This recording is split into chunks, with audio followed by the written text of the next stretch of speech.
मित्रांनो नमस्कार. बघा, काल एक व्हिडिओ सोशल मीडियावरती खूप व्हायरल झाला. तो व्हिडिओ म्हणजे कुठला?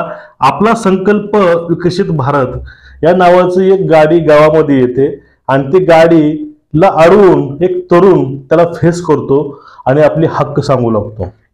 सरकार चुकतंय कुठं, सरकारनं काय करायला पाहिजे, नेमकं सरकार करते काय याविषयी तो मुलगा बोलतो आणि ती गाडी थांबवतो आणि शासकीय कर्मचाऱ्याला जाब विचारतो.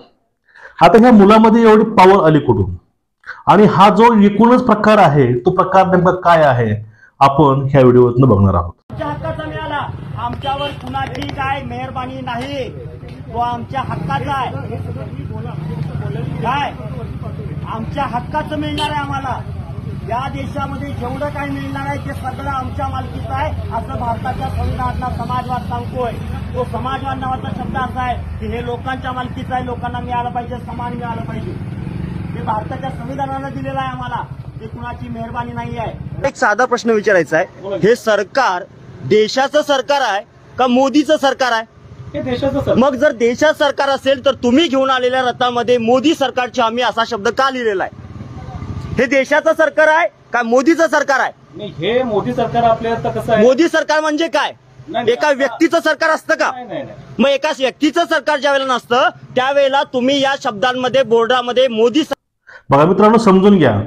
गावामध्ये एक विशिष्ट पार्टीची गाडी येते, याचा अर्थ असा नाही की मी बीजेपी विरोधामध्ये आहे असं तुम्ही समजून घेऊ नका. फक्त फॅक्ट जे सध्या सुरू आहे ते आपण मांडायचा प्रयत्न करतो, ते पण धडक आणि बेधडक. ठीक आहे. बघा, आता विषय कुठला होता? एक गावामध्ये एक शासकीय गाडी आली. ती शासकीय गाडी होती आपला संकल्प विकसित भारत या नावानं, आणि ते गावोगाव जाऊन सांगायची की बाबा शासनाच्या ह्या योजना आहेत, शैक्षणिक विभागामध्ये, आरोग्यामध्ये, सामाजिक मध्ये पूर्ण सांगायची. ही गाडी आली होती.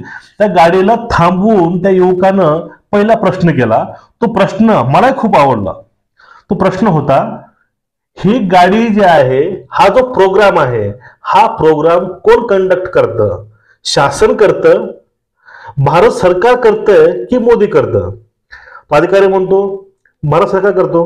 मग ह्या गाडीवरती मोदी सरकार हे काय लिहिलेलं आहे? त्यानं पहिला प्रश्न विचारला. त्याच्यामध्ये हिंमत एवढी आली कुठून? त्याच्याकडे हिंमत आली बाबासाहेबांच्या संविधानामधून. भारतीय संविधान हे एक मित्रांनो लहानशी गोष्ट नाही. जो कोणी तो पूर्णपणे अभ्यास करत फायदा घेईल तो कधीही खाली मान घालून जगणार नाही आयुष्यामध्ये. त्यानं पहिला प्रश्न केला की भारत सरकार कुणाचं आहे? मोदी म्हणजे सरकार आहे की भारत सरकार आहे? जर भारत सरकार असेल तर या बॅनरवरती मोदी सरकार हे नाव का लिहिलं? त्याचा पहिला प्रश्न आहे. तुम्हाला याविषयी काय वाटतंय खाली कमेंट करा. आणि त्यांना पुढला प्रश्न विचारला. तो प्रश्न होता, ह्या योजना आणल्यात कोण? तो अधिकारी म्हणतो ह्या योजना आणलेल्या आहेत मोदी सरकारनं. परत हाच प्रश्न, मोदी सरकार म्हणजे भारत सरकार का? तो म्हणतो नाही, भारत सरकारने योजना आणलेल्या आहेत. मग तुम्ही जाहिरात का करता? पैसे आमचे घेता, टॅक्स आमच्याकडनं घेता, आणि तुम्ही जाहिरात मोदीची का करता? ती आमच्या पैशामधनं. हा त्यांनी विषय केलेला आहे. त्यामध्ये परत म्हणलेला आहे की बाबा तुम्ही एवढी जी महागाई आहे, पूर्वी गॅस 400ला यायचा, आता गॅस 1100 1200ला भेटतो. यावर त्याच्यामध्ये भय झालेला आहे. पण त्याला जो मुद्दा मांडला होता तो मुद्दा कुठला? की जे शासन जाहिरात करते ते जाहिरात आमच्या पैशातून का करते? फॉर एक्झाम्पल, पैसे आमचे घ्यायचे, यात्रा तुम्ही काढायची, म्हणजे लग्न तुम्ही करायचं, कर्ज आम्ही फेडायचं, लग्नाच्या मजा तुम्ही घेणार, हनीमून तुम्ही करणार, पण इथं बाकीची भानगडी कर्ज फेडायचं काम आम्ही करायचं. हे असं का होतंय? हा एक प्रश्न आहे. हा प्रश्न सर्वांना पडला पाहिजे, सर्वसामान्य लोकांना. ठीक आहे.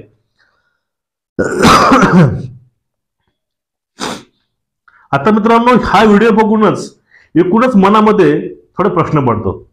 एका लहानशा गावातील एका मुलामुळं तेवढा बदल झालेला आहे. जर असं पूर्ण भारतामध्ये जर बदल होईल, अशा प्रत्येक गावागावामध्ये असे तरुण उभा राहतील, त्यावेळेस निश्चितच फरक हा चांगला जाणवेल. ठीक आहे. आता त्या मुद्दा कुठला आहे? मुद्दा समजून घ्या. जी आपली शिक्षण पद्धती आहे त्यामध्ये इयत्ता पहिलीपासून संविधान हा विषय असायला पाहिजे. कारण आपण ज्याचा लेकरांना फायदा होत नाही ते आपण त्यांना शिकवतो विषय. पण ज्याचा फायदा होईल पूर्ण आयुष्यामध्ये, हयातीमध्ये, तो विषय म्हणजे संविधान.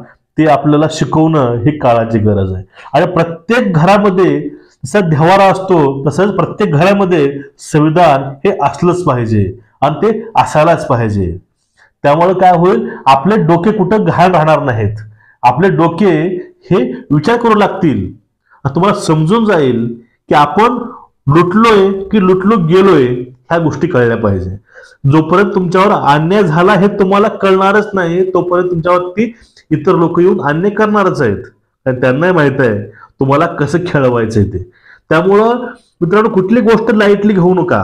हा जो आता किस्सा घडलेला आहे, तो किस्सा प्रत्येक गावोगावी होतो, पण घडत मात्र नाही. कारण सर्वांना माहितीच नाही आपले फंडामेंटल राईट्स काय आहेत, आपले हक्क काय दिलेले संविधानाने आपल्याला, हे काहीच माहिती नाही. फक्त जगायचं म्हणून जगायचं.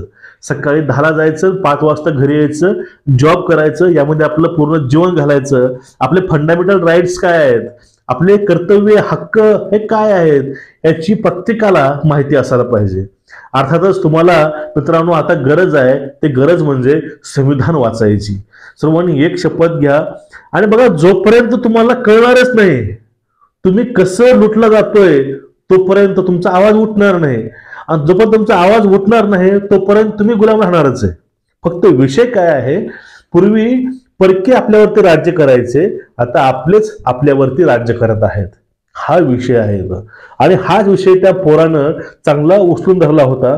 त्यांनी शेवटची मागणी केली, तुम्ही ज्यांच्या आदेशानं हा रथ तुमच्या गावामध्ये घेऊन आलात, तुम्हाला ते फंडामेंटल राईट कोण दिलेलं आहे? कारण पैसे आमचे घेता, जाहिरात तुम्ही त्यांची करता, पैसा आमचा, कष्ट सर्व आमचंच आहे, पण तुम्ही त्याची जाहिरात का करता? तुझा हा प्रश्न. पुढला प्रश्न होता, तो प्रश्न म्हणजे जर तुम्ही आमच्या गावामध्ये जर भारत सरकारच्या योजना आणल्या असतात, आमचं हे आम्ही स्वागत केलं असतं चांगल्या मनानं. हे असं मित्रांनो पूर्णपणे मॅटर आहे त्याचं. तुम्हाला एकूणच या विषयावरती काय वाटतंय?